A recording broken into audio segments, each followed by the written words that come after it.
अल्लाह की शान में गुस्ताखी होने के बाद चेंबूर के आरसीएफ पुलिस स्टेशन में लोग पहुंचे और किया प्रोटेस्ट। मैं हूं आमिर और आप देख रहे हैं नुक्कड़ न्यूज। विष्णुनगर का मामला है चेंबूर के इलाके का, जहां पर बताया जा रहा है कि अल्लाह की शान में गुस्ताखी की गई। मामला कुछ इस तरीके से है कि एक ही इलाके के दो लोग थे और दोनों में झगड़ा हुआ। उसके बाद बताया जा रहा है कि जो मुस्लिम समुदाय मतलब मुस्लिम जो फैमिली है उसके पास कुछ लोग आते हैं और आने के बाद जो है उस पर अल्लाह के ऊपर अपशब्द टिप्पणी करते हैं। उसको लेकर के जो वीडियो वायरल हुई उसके बाद जो है आरसीएफ पुलिस स्टेशन के बाद मुस्लिम जो लोग हैं वो सारे यहाँ पहुँच गए और मामला दर्ज करने की बात कर रहे हैं। मेरे साथ में यहाँ पे स्थानिक लोग हैं और आरसीएफ पुलिस स्टेशन के मैं बाहर खड़ा हूँ। भाई क्या मामला हुआ था? आप सारे लोग कहाँ के रहने वाले और यहाँ पहुंचे हुए हैं? भाई मेरा नाम अब्दुल रहीम है, मैं विष्णुनगर का रहने वाला हूँ, बिल्डिंग नंबर R5। ये जो दो आपस में लड़ाई हुई थी, जैसे कि नॉन मुस्लिम था और एक मुस्लिम की कौम थी, उससे आपस में लड़ाई चल रही थी। वहाँ पे उसने अल्लाह की शान में गुस्ताखी की, उन्हें अल्लाह को गाली दिया। बाकायदा उनकी वीडियो आई है हमारे ग्रुप में व्हाट्सएप पे। और उसके बाद में जो गाली देने के बाद में पता चला तो फरार हो गया। और यहाँ की जो पुलिस है, यहाँ की जो सरकार है, यहाँ की जो आरसीएफ चौकी की जो पुलिस वाले वो बोल रहे हैं कि हम यहाँ पे लेके आए कस्टडी में हमारे एक माले पे, लेकिन ऐसा कुछ भी नहीं। यहाँ के जो हमारे लोग दोस्त यार जो है यहाँ पे, उन्होंने बताया है कि यहाँ पे अभी तक के किसी को भी लेके आया गया नहीं है। यहाँ पे कौन था जिसने, क्या नाम है उस बंदे का, क्या कुछ था, नाम क्या है उसका? शाम नाम है बंदे का, जो नबी अल्लाह की शान में गाली दिया है, उनका नाम शाम है। तो मामला कहाँ से शुरू हुआ और कहाँ तक, मतलब क्या तूल पकड़ लिया? ये कुछ आपस के लफड़े हो रहे थे दोनों के, तो उसने डायरेक्ट अल्लाह के ऊपर गाली दे दिया है। तो ऐसे ही अगर देखा जाए तो बहुत सारे हम मुसलमानों को भी टारगेट किया जा रहा है। अल्लाह की शान में, नबी की शान में, मौला अली सरकार शेर खुदा की शान में गुस्ताखी की जा रही है। एक तरह से ही मुसलमान को टारगेट किया जा रहा है खाली। और अगर देखा जाए तो फिर मुफ्ती सलमान नज़ीरी मियाँ हमारे जो उलमा इकराम है, उन्होंने ऐसी कुछ बात ही नहीं की थी, ना कोई कौम के बारे में बोली थी, ना किसी कौम का नाम लिया गया था वहाँ पे। उन्होंने खाली एक शायरी बोली थी, उन शायरी के बेस पे उनको 10 महीने की जेल के अंदर डाला गया है। और अगर ये जितने भी लोग यहाँ पर आए हैं सारे के सारे मुस्लिम समुदाय से? जी, ये जो सारे ही जो लोग आए हुए हैं ये सारे मुस्लिम इलाके के मतलब मुस्लिम लोग हैं? जी है। गैर मुस्लिम भी है, इसमें मुस्लिम भी हैं, गैर मुस्लिम भी हैं, जिनको अभी आपत्ति है। जरूरी नहीं है कि हिंदू को भी नबी की शान में गुस्ताखी अगर होती है तो उनको भी तकलीफ होती है। नबी केवल मुस्लिम के थोड़ी ना है, नबी तो हर किसी के हैं, हर किसी से मोहब्बत करते थे, चाहे वो मुस्लिम हो, गैर मुस्लिम हो, सिख हो, ईसाई हो, बौद्ध हो, क्रिश्चियन हो, कोई भी हो, हर किसी से मोहब्बत करते थे। हमारे नबी पाक के बारे में बोला गया है, हमने बर्दाश्त किया। अभी नरसिंहानंद ने बोला, उसके खिलाफ 60 से ज्यादा FIR हुई, उसके खिलाफ कुछ नहीं हुआ। अभी हमने 10-15 दिन पहले यति नरसिंहानंद के खिलाफ यहाँ पे आए थे FIR करने के लिए, बोले नहीं होगा। हमने बोला 0 FIR होगा, बोले नहीं होगा। क्यों नहीं होगा? संविधान में है ही नहीं, ऐसा नहीं है। मुंब्रा में हुआ बोल रहे, वहाँ पे कैसे हुआ हमको नहीं मालूम, तो वहाँ पे हुआ, यहाँ पे क्यों नहीं हो सकता है? क्या लगता है आपको, ऐसे कोई भी उठ ऐसे उठ करके कभी रामगिरी महाराज के रूप में या नीतीश राणे के रूप में या फिर अलग अलग लोग जो इस तरीके से उठ करके, आप ये बताएं, हमारे नबी पाक के बारे में बोला जाता था, अब हमारे खुदा अल्लाह जिसको बोलते हैं, जिसके सामने हम सजदा करते हैं, उसके बारे में बोला जा रहा है। हम कब तक बर्दाश्त करेंगे? केवल एक ही कौम है जिसको हम टारगेट कर सकते हैं बस। क्या लग रहा है आपको, क्यों ऐसे इस तरीके से हो रहा है कि इलेक्शन को देखते हुए जबरदस्ती दंगा भड़काने की या दो समुदाय में लड़ाने की कोशिश की जा रही है? गलत है ना, ऐसा होना भी तो नहीं चाहिए। सब इधर मिलजुल के रहते, भाईचारगी से रहते, आज तक इधर पे कोई मैटर नहीं हुआ। तो साहब ने भी बोले थे रामगिरी के मामले में और यति नरसिंहानंद के खिलाफ हम लोग ने इधर लेटर भी दिए, कंप्लेंट भी किए थे। तो बोले ACP DCP साहब से बात करके हम लोग FIR लेने की कोशिश करते, अब तक कोई रिजेक्ट नहीं आया। मेरे नाम से खुद मैं इधर कंप्लेंट दिया। क्या नाम है आपका? हसन शेख। अच्छा, अभी क्या हुआ इस मामले में जब यहाँ पे सारे डेलीगेशन, सारे जो मुस्लिम समुदाय, आप बता रहे कि दोनों ही लोग आए, हिंदू मुस्लिम दोनों लोग, मैटर था तो हम लोग इन्वॉल्व नहीं हुए थे। लेकिन एक वीडियो और आया कि उसमें घर में घुस के औरतों को मारा गया है और बच्चे जो स्कूल से आए उसको भी मारा गया है। तो इसलिए सब माहौल खराब हो गया और ऊपर से उसने अल्लाह की शान में भी गुस्ताखी किया, इसलिए हम लोगों को तकलीफ हुआ तो हम लोग आए। नहीं तो आपस में मैटर में तो बहुत कुछ लफड़ा होता है किधर ना किधर। और ऊपर से अनलीगल माड़ा के रूम में 2 रूम कब्जा करके खुद रहता है, ऐसा वाकई लोग बोल रहे हैं। तो आप लोग जाके उधर अगर निकालेंगे प्रेस का रिपोर्ट निकालेंगे तो पता चलेगा। तो ये जो विवाद जो आप बता रहे कि दो लोगों में झगड़ा हुआ था, किस चीज को लेकर के विवाद शुरू? वही बिल्डिंग कब्जा कर रहा है, तो जाके पुलिस में तो खबरीगिरी कर रहा है या पुलिस को समझा रहा है, ऐसा ऐसा वो बोल के वो शक के बुनियाद पे आके लपड़ा किया पी के। तो अभी पुलिस में जब आप यहाँ पर आरसीएफ पुलिस स्टेशन में सीनियर पीआई से मिलोगे या जो ड्यूटी ऑफिसर है उनसे मिले, तो क्या उन्होंने बताया? तो वही उसको पूछताछ कर रहे हैं, उसको लेके आ रहे हैं, ढूंढ रहे हैं, उसके लिए तस्दीक चालू है, उनको ढूंढ रहे हैं। लेकिन 10-15 जन घर में घुस के मारे, वो भी एविडेंस है। तो कोई मामला दर्ज हुआ, कोई एफआईआर दर्ज हुआ? बता रहे कि उसको महिला को मारा गया। तो ये स्टेटमेंट चालू है बोल रहे हैं अभी तक, और अंदर का कुछ हम लोग बताया ही नहीं जा रहा है कि क्या हो रहा है अंदर, एफआईआर हुआ है कि नहीं। औरतें को मारा गया है तो आदमी को बिठा के स्टेटमेंट ले रहे हैं, लेकिन भी है ना इधर मामला दर्ज हुआ वही तो मालूम ही नहीं है ना, हम लोग अंदर किधर जाने दे रहे हैं, जो हमारे बड़े गए उन लोग को मालूम है। तो अभी जो जिसके ऊपर जो मारहान हुआ है, जो महिला है या जो उनके बच्चे हैं, वो कहाँ है? अंदर है ये दीवार के वजह में। तो अगर वो आएंगे तो बात करेंगे ना, किसी एक से बुलवाना भेजो ना। तो हाँ, क्या बोल रहे थे आप? अभी क्या बोले आपके, मतलब केवल क्या मुस्लिम को टारगेट किया जाता है? ऑफ कोर्स वजह क्या है? मुस्लिम को ही टारगेट किया जा रहा है। अभी आपको मालूम है, वीडियो है, प्रूफ है, सब कुछ है, आदमी की शिनाख्त भी है, नाम भी है, सब कुछ है। उसके खिलाफ अभी तक एफआईआर हुआ ही नहीं है। हम लोग यहाँ पे 6 बजे से हैं, बोल रहे हैं लेने गए हैं, ढूंढ रहे हैं, फरार है, ये है वो है, कुछ भी करके बता दिए। 15 जन गएगा, 15 के 15 लोग सबके सब फरार हैं। अभी अगर यही काम कोई मुस्लिम किया होता तो उसके घर के किसी को लेके आते, उसकी फैमिली को लेके आते, नहीं मिलते दोस्त को लेके आते, किसी न किसी को लेके आते। यहाँ पे लोग क्या कर रहे हैं?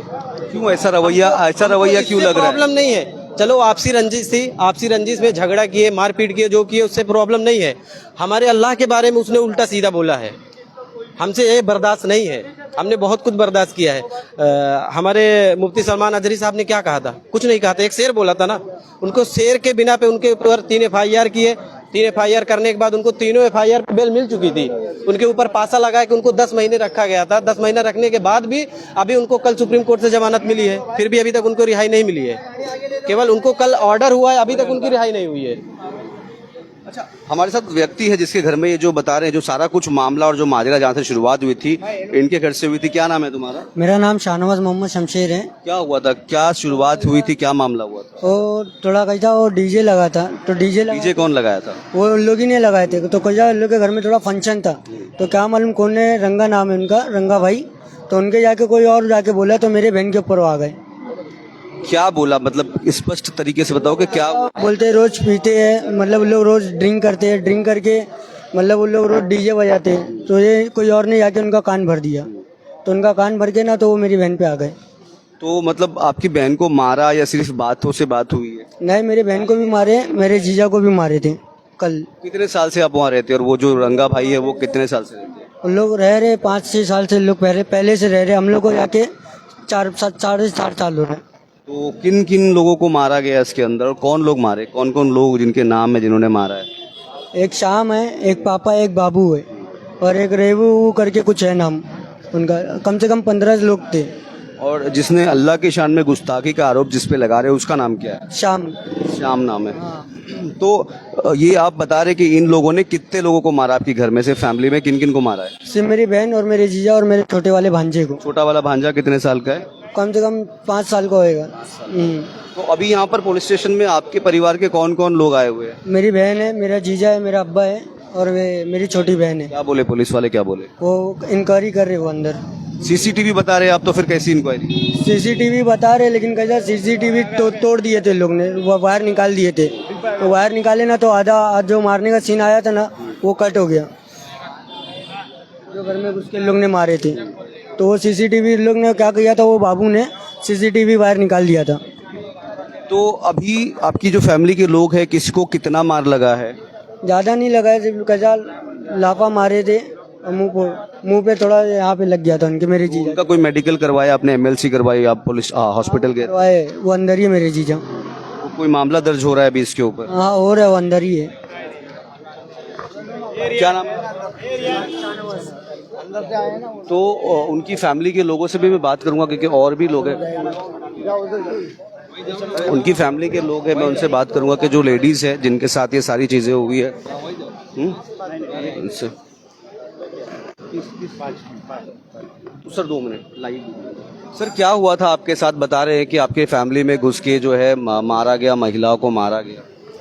पहली बात तो देखिए, ये मेरी फैमिली नहीं थी, लेकिन हम वाशीनाका में एक जिम्मेदार की हैसियत से रहते हैं। Social democratic party of India के मुंबई अध्यक्ष के नाते यहाँ का हर बासिंदा हमारी फैमिली के जैसा ही है, ठीक है ना। कोई अलग थलग नहीं है यहाँ पर, चाहे वो हिंदू भाई हो चाहे मुसलमान भाई हो। इसके अंदर में कुछ ऐसे लोग हैं जो समाज में मतलब एक मोहब्बत वाला जो माहौल है उसको ख़राब करने का काम करते हैं। अभी कई सालों से वो वहाँ रह रहा है, जिसका नाम अनीस है, और बिल्डिंग नंबर 8 में रहता है। 12 नंबर रूम इसका है, और जो जिसने अभद्र तरीके से अल्लाह की शान में गुस्ताखी की उसका 11 और 10 है।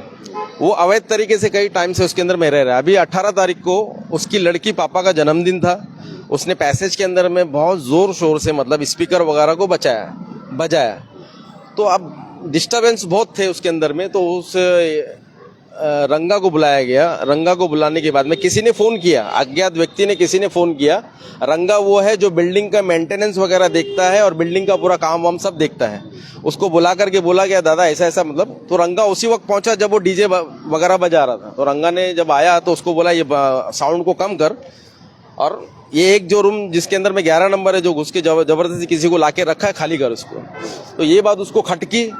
उसको ऐसा लगा क्योंकि अनीस का जो बहुत टाइम से बाजू बाजू में घर होने के कारण कई टाइम से जो खटपट चल रहा था उनका, तो अनीस के ऊपर में उसका शक गया, अनीस की औरत के ऊपर में उसका शक गया। तो उसने क्या किया, अनीस को बुलाया, उसके घर में घुसा। 19 तारीख को उसके घर में घुसा काफ़ी लोगों को लेकर के। कौन घुसा? जिसमें श्याम था, बाबू था, पापा थी और कुछ लोग थे। वो लोगों ने घुसा, और वैदुन जो अनीस की बीवी है उसने उसको कसम खा करके बोला भी कि मैं अल्लाह की कसम खा के बोलती हूँ, हम लोगों ने किसी को कुछ नहीं बोला डीजे वगैरह के बारे में। तो उसने वहाँ पर जो है अल्लाह की शान में गुस्ताखी की, जो कि नौज़बिल्ला वो गाली है, मैं नहीं कह सकता, उसने गाली दी। गाली देने के बाद में आज शाम के टाइम में, कल रात में वो लोग 11 बजे यहाँ पर आए लोगों ने, लेकिन उनको भेज दिया गया। लेकिन आज जब वो चीज़ें हमारे सामने आई, समाज के सामने आई, तो यहाँ के जितने भी जिम्मेदार थे, मस्जिद के उलमाए थे, मस्जिद के बड़े बड़े मौलवी थे, वो सारे लोग यहाँ पर पहुँच गए। और हमारी खुद 1 घंटा यहाँ के सीनियर पीआई से बात हुई, जो राजेश साहब है, अभी नए नए आए हैं पीआई।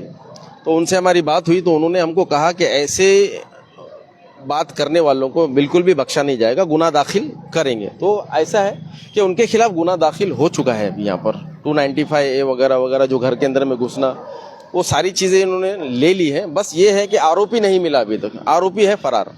तो कल जब ये लोग जब पुलिस स्टेशन आए थे तभी क्यों मामला दर्ज नहीं हुआ? आज मामला दर्ज हुआ बता रहे हैं आप। कैसा वो होता है कि कल इस चीज़ को तूल नहीं दी गई, लेकिन अभी कैसा है, वो एक की आस्था का मामला नहीं है, यहाँ पर सारे लोगों की आस्था का मामला। लेकिन आप बता रहे हैं कि कल घर में घुस के महिला को मारा गया, बच्चे को मारा गया, तो कल के कल इसके ऊपर ऑफेंस रजिस्टर क्यों नहीं हुआ? अभी नहीं हुआ, उसके बारे में तो मैं नहीं जानता, लेकिन हमारे तक जब बात आई आज शाम को, हमारे तक ये बात पहुंची, तो हमने उस वीडियो को, उस मारपीट वाली वीडियो को लेकर के सीनियर पीआई के पास में हम बैठे, और जब हमने ये बात कही उनसे कि उसके ऊपर में एफआईआर होना चाहिए, तो यहाँ के सीनियर पीआई ने तुरंत एक्शन लेते हुए गुंडा स्टाफ को भेजा उसको उठाने के लिए। लेकिन वो कहीं ना कहीं वो फरार हो गया था, कि उसको पता चल गया था कि वहाँ पर कुछ लोग मेरे खिलाफ कर रहे हैं कि भाई उसको अरेस्ट करना चाहिए। तो लेकिन वो फरार हो चुका। अभी पुलिस ढूंढ रही है उसको काफ़ी टाइम से, लेकिन वो हाथ नहीं आया अभी तक, लेकिन आएगा बहुत जल्द। तो अल्लाह की शान में जो गुस्ताखी हुई है उसके ऊपर क्या मामला दर्ज हुआ? मतलब क्या उसके ऊपर भारतीय न्याय संहिता क्या लगी उसको? 295A, पहले जो ये 295A था, आज 298 हो चुका है BNS एक्ट की धारा के तहत में, तो यही धारा लगी है उसके खिलाफ। बाकी महिलाओं को मारना 354 था, तो आज उसकी सेक्शन BNS के तहत वो अलग हो चुकी है। ऐसा उसके ऊपर में लिया गया है, बहुत सारी धाराएं ली गई। मैं आपके माध्यम से बोलना चाहूँगा कि देखो, ये पूरे हिंदुस्तान के अंदर में जो एक माहौल चल रहा है, मतलब एक अल्पसंख्यक समुदाय को लेकर के, ये बहुत ही मतलब अफसोस की बात है।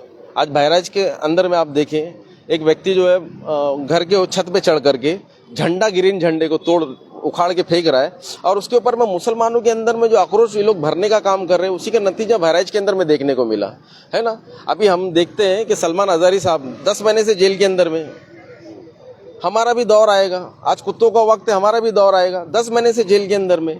तो ये माहौल ये ऐसे लोग क्रिएट कर रहे हैं, और ये क्रिएट करने वाले ऐसे ही लोग हैं जो वाशीनागा के अंदर में भी कुछ है जो पनप रहे हैं, लेकिन एसडीपीआई यहाँ पर मौजूद है। ऐसे लोगों को हम पनपने नहीं देंगे, शांति व्यवस्था को हम हमेशा बहाल करके रखेंगे, भाईचारा जो है हम हमेशा कायम करने की कोशिश करेंगे, ऐसे विवाद से हम बचने की कोशिश करेंगे। ये जिस तरीके से हर आए दिन जो है, कभी रामगिरी महाराज के रूप में हम देखते हैं, कभी जो नीतीश राणे के रूप में हम देखते हैं, ऐसे अलग अलग लोग उठ करके कोई भी कुछ भी सिर्फ एक समुदाय को टारगेट करता है, तो ये इसकी वजह क्या लगती है आपको? इसकी वजह मुझे ऐसा लगता है कि ये पूरा चुनाव की प्रतिक्रिया है। आज देश में चुनाव के माहौल है, लोकसभा गया, अभी विधानसभा है, तो जब भी इलेक्शन के पीरियड आते हैं तो इस तरह के विवादित बयान दे करके हिंदुत्व जो सोच है उसको एकत्र करने का काम ये बीजेपी सरकार करती है, और यही हो रहा है देश के अंदर में। यति नरसिंहानंद ने इलेक्शन के दौरान ही ये जुमला क्यों बोला कि उसके वो रावण को ना जलाते हुए नौजबिल्ला प्रॉफिट मोहम्मद सल्लल्लाहु अलैहि वसल्लम को मतलब ऐसा किया जाए, ये क्यों बोला? ये मुसलमान जोश में आवे। तो क्या लगता है आपको, ये सारा जो एजेंडा जो चल रहा है, जो दो समुदाय को लड़ाने की जो प्रतिक्रिया चल रही है, इससे क्या जो अभी जो सरकार है उसको फर्क पड़ेगा? क्या उनकी जो सरकार बनेगी इस चीज़ की, जो तरीके से जो सारी चीज़ें चल रही है? देखिए कैसा है ना, आवाम जो है समझती है सब, ऐसा कोई नहीं है जो समझता नहीं है कि ये पॉलिटिकल एजेंडा है। समझते हुए भी कुछ लोग जो उनके हैं, आईटी सेल के जो उनके अंदर में काम कर रहे हैं, वो ऐसी चीज़ों को उजागर करते हैं, फ्लैश करते हैं और सोशल मीडिया के माध्यम से आम करते हैं, जिसके चलते तनाव पैदा हो, दंगे का माहौल पैदा हो, ऐसा ये वो लोग कर रहे हैं। और ये सारे की सारी प्रतिक्रिया जो चुनाव को लेकर के ही है। क्या मैसेज देना चाहेंगे जो लोग इस वीडियो को देख रहे हैं, जो चाहे वो किसी भी समुदाय के हो, कैसे मैसेज देंगे आप? मैंने आपको पहले ही कहा कि हम यहाँ पर जो है ना शांति व्यवस्था को बहाल करते हैं, हम भाईचारों को मजबूत करने का काम करते हैं, और यहाँ पर कहीं ना कहीं आरसीएफ भी एक बहुत बड़ा किरदार अपना निभाता है कि यहाँ पर अगर 92 के दंगे में, यहाँ पर जब भी दंगे हुए हिंदुस्तान के अंदर में, एक वाशीनागा ऐसा है जहाँ पर दंगा नहीं हुआ, एक सुई तक नहीं गिरी। हिंदू मुसलमान उस दौरान में भी मिलजुल के रहते थे, आज भी मिलजुल के रहते हैं। ये कुछ लोग जो बाहर से जो आए हैं, जो बाहरी सोच लेके आए हैं यूपी बिहार वाली, ये वो लोग इस तरह के हथकंडे अपना रहे, ना कि यहाँ का स्थानिक लोग। यहाँ के हिंदू मराठी मानुस भी हमारे साथ में है, यहाँ के जयभीम भाई भी हमारे साथ में है, यहाँ का हर एक समुदाय के लोग हमारे साथ में, मुसलमान और वो सारे लोग मिलजुल के यहाँ पर रहते हैं। लेकिन मैंने कह रहा हूँ ना, जो बाहरी लोग हैं, जो यूपी बिहार की जो सोच रखते हैं, जो हिंदुत्ववादी सोच रखते हैं, वो ऐसा माहौल खराब करने के लिए देख रहे हैं। इस पूरे परिक्रम में कितने लोग थे जिनके ऊपर मामला दर्ज हुआ है? अभी तो एक श्याम नाम का व्यक्ति है जो बाबू का बाप है, और उसकी एक लड़की है पापा, इनका नाम तो आया है सामने, बाकी और देखते हैं। अभी तो मामला दर्ज हो गया है, पुलिस ने क्या आश्वासन दिया? उनको कब अरेस्ट करेंगे, कैसे क्या करेंगे? नहीं, बहुत जल्द जो है पुलिस उनको अरेस्ट कर लेगी। भागा है, कब तक भागेगा? पुलिस अपना काम करती है। एक बार एफआईआर हो गया तो फिर वो काम पुलिस का होता है, वो जिम्मेदारी पुलिस की होती है, और वो अच्छी तरीके से वो निभाएंगे। हमको विश्वास है यहाँ की आरसीएफ पुलिस के ऊपर में, यहाँ के सीनियर पीआई राजेश घाटे साहब के ऊपर में हमको पूरा विश्वास है। और यहाँ का जो वातावरण है चौकी का, ये भयभीत करने वाला और डराने वाला माहौल नहीं है। ये दूसरे की भावनाओं को समझते हैं और उसके ऊपर में काम भी करते हैं, चाहे वो हिंदू ही क्यों ना हो। तो ठीक जिस तरीके से साफ तरीके से आपने सुना कि आरसीएफ पुलिस स्टेशन के बाहर मुस्लिम समुदाय और सभी समुदाय के बता रहे हैं कि नॉन मुस्लिम सारे लोग मिलकर के जो है एक चीज़ को लेकर के पहुंचे थे कि जिस तरीके से जो व्यक्ति का नाम आ रहा है जिसने अल्लाह के शान में गुस्ताखी की थी, उसके खिलाफ मामला दर्ज करने की बात चल रही थी। फिलहाल आरसीएफ पुलिस स्टेशन ने करीब 2 या 3 लोग बता रहे हैं जिनके खिलाफ मामला दर्ज किया, लेकिन ये लोग फरार है। अब देखना ये होगा कि जो आरसीएफ पुलिस स्टेशन है कैसे इनकी धरपकड़ करती है। ये एफआईआर कॉपी मैं आपको दिखा रहा हूँ कि ये एफआईआर कॉपी सामने आई है। मामला दर्ज किया हुआ है 302, 333, 79, 115 पार्ट 2, 351 पार्ट 2, 352 और 3/5। तो ये मामला दर्ज हुआ है। आज का एफआईआर की कॉपी का ये नंबर है 0561 एफआईआर नंबर है आरसीएफ पुलिस स्टेशन में। और ये देख सकते हैं आप कि यहाँ पर जो आरसीएफ पुलिस स्टेशन ने जो है पूरी तरीके से पूरी जिम्मेदारी के साथ अपने काम को अंजाम दिया है और मामला दर्ज किया है। अब देखना ये है कि अब ये जो लोग जिनके ऊपर मामला दर्ज हुआ है इनको किस तरीके से और कहाँ से जो है जो लोग फरार है उन्हें कैसे जो है आरसीएफ पुलिस स्टेशन पकड़ती है और कैसे किस तरीके से कठोर कार्रवाई करती है। मैं आमिर, नुक्कड़ न्यूज़, चेंबूर।